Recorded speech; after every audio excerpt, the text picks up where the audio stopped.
మేము పెళ్ళికి ఒక రోజు ముందే వెళ్ళామన్నమాట. నేను లాస్ట్ 2 వీడియోస్ మార్నింగ్‌ది, ఈవినింగ్‌ది పెట్టాను. ఇంకా ఆ తర్వాత రోజు మార్నింగ్ రోజు ప్రతానం పెట్టె తీసుకొస్తారు కదా! అలా పెళ్ళికొడుకు వాళ్ళ తరపు నుంచి ప్రతానం పెట్టె అయితే వచ్చిందనమాట. ఇక నైనశ్రీకి ఈ ఫ్రాక్ అయితే ఏసాను. అది అమ్మ పట్టు చీర నేను స్టిచ్ చేశాననమాట. ప్రతానానికి సంబంధించి పక్కన బయట పని జరుగుతూనే ఉంది. ఈలోపు పెళ్లి కూతురు వాళ్ళ డాడీకి సర్ప్రైజ్‌గా బ్రాస్లెట్ అయితే తీసుకొచ్చిందనమాట. వాళ్ళ డాడీ వాళ్ళ హ్యాపీకి అయితే అసలు అవధులు లేవు. ఇక ప్రతానం పెట్టెలో మెయిన్ ఇంగ్రీడియంట్స్ తెలుసా మీకు? కరివేపాకును, కందపెల్లికాయ అయితే ఖచ్చితంగా ఉండాలంట. నాకు తెలిసినంత వరకు కొత్త పెట్టే తీసుకొస్తారు. వీళ్ళు ఓల్డ్‌దే తీసుకొచ్చారు. మరి నాకు దానికి తెలీదు. ఇంకా వాళ్ళు తీసుకొచ్చిన చైను, పట్టు చీరలు అవైతే పెట్టేశారనమాట. మేము కూడా అక్షింతలేసాము. ఇట్లా ఆకు, వక్కలు, అరటిపళ్ళు, ఖర్జూర పళ్ళు, కొబ్బరి చిప్పలు ఇలా మొత్తం కలిపి 4, 5 సార్లు ఒళ్ళోకేసుకొని అట్లా మళ్ళీ దాంట్లోకి వేసి అవి తాంబూలాలు ఇస్తారంట. అట్లయితే ఆ ఫంక్షన్ అయితే జరిగిందనమాట.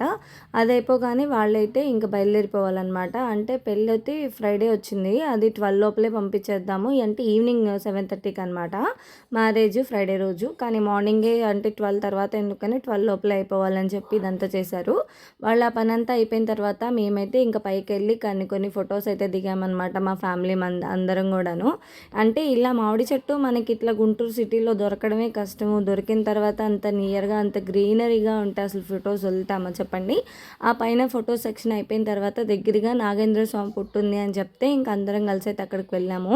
చూసారు కదా ఆ చుట్టూ అంటే ఎండలు ఉన్నా సరే, ఎండాకాలం అయినా సరే ఎండలు అయితే మాకు తెలియలేదన్నమాట.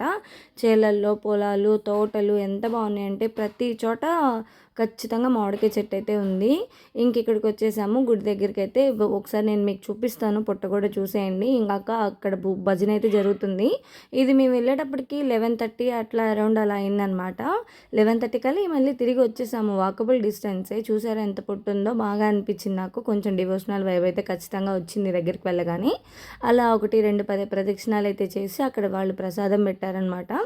ఇంకా ప్రసాదం అయితే తినేసి ఇంకా అక్కడి నుంచి మళ్ళీ ఇంటికైతే వచ్చేసాము, పెళ్ళికూతురు వాళ్ళ ఇంటికి. అక్కడ దారిలోనే మళ్ళీ మాకు కొబ్బరి చెట్లు కాదు, అరటి చెట్లు, అరటికాయ గల్లు అవన్నీ ఉంటే ఎందుకు వదులుతాను చెప్పండి. మళ్ళీ ఫొటోస్ అయితే దిగామన్నమాట. ఇంటికి ఈ చెట్టు ఎంతమందికి గుర్తుంది?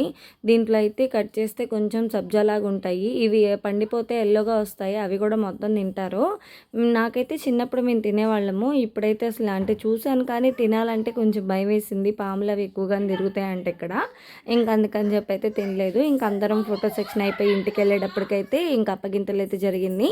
ఎందుకనో తెలీదు అప్పగింతల్లో ఖచ్చితంగా ఏడుస్తాం. ఇంకా అందరైతే కొంచెం సెంటిమెంటల్ వైబ్లోకి అయితే వెళ్ళిపోయారు. ఇంకా వాళ్ళు వెళ్ళిన తర్వాత మేము కూడా భోజనాలు చేసి అయితే రిటర్న్ వెళ్ళిపోయాము. నెక్స్ట్ కంటిన్యూషన్ పెడతాను ప్లీజ్.